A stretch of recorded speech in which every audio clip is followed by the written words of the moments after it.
Terminando a série sobre mudando para a Europa, eu queria falar um pouco sobre flexibilidade. Você tem que lembrar que você está vindo para um ambiente internacional e que a sua equipe provavelmente vai ser composta por diversos membros de diversos países e diversas culturas. Eu super indico esse livro aqui, amarelinho, que é chamado Culture Map, e ele vem ensinar que culturas diferentes se comunicam de formas diferentes. Uma das coisas que o brasileiro, por exemplo, tem é uma comunicação não verbal muito forte. A gente tem a nossa cultura particular e a gente tem as nossas panelinhas, nossas piadas internas. O contexto da nossa conversa é muito maior do que simplesmente o que eu falo e que outra pessoa fala.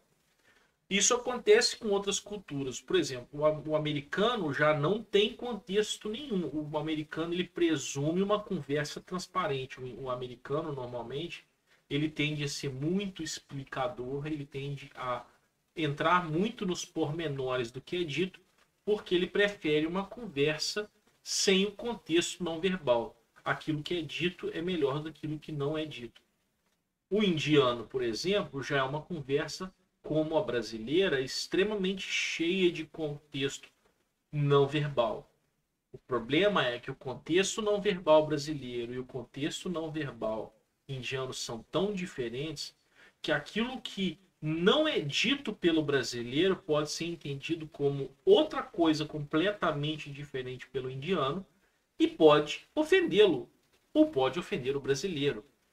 Esse livro, Culture Map, ele é bom para a gente aprender a ter flexibilidade, a comunicar melhor e a entender a cultura do outro e como ele se comunica melhor.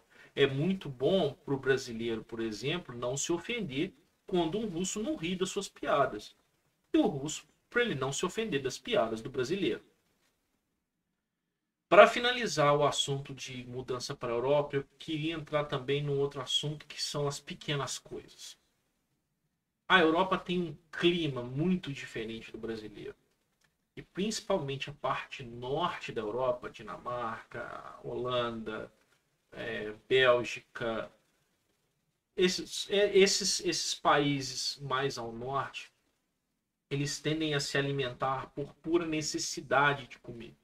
Então a comida ela é muito pobre, é uma comida ruim. Eles não comem para sentir prazer como o italiano, como o brasileiro, como o português, por exemplo.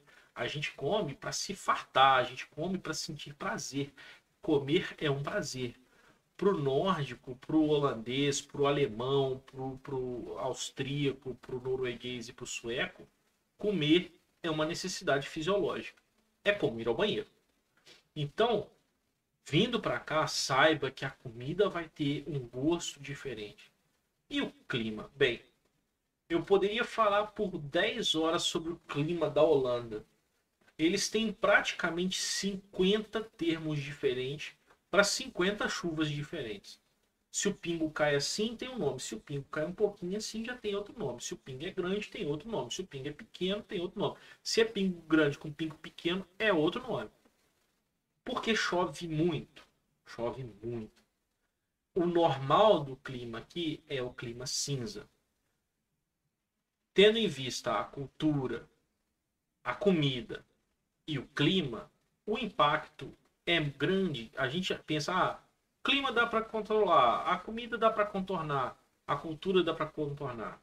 Mas os três juntos causam um impacto. É diferente. Quando você estiver se preparando para vir, leia, procure saber como é a cultura do país ao qual você está indo e perceba quais os problemas você vai enfrentar. Bem, assim eu termino a série. Se vocês tiverem qualquer dúvida, podem me perguntar. Deixa aqui no comentário.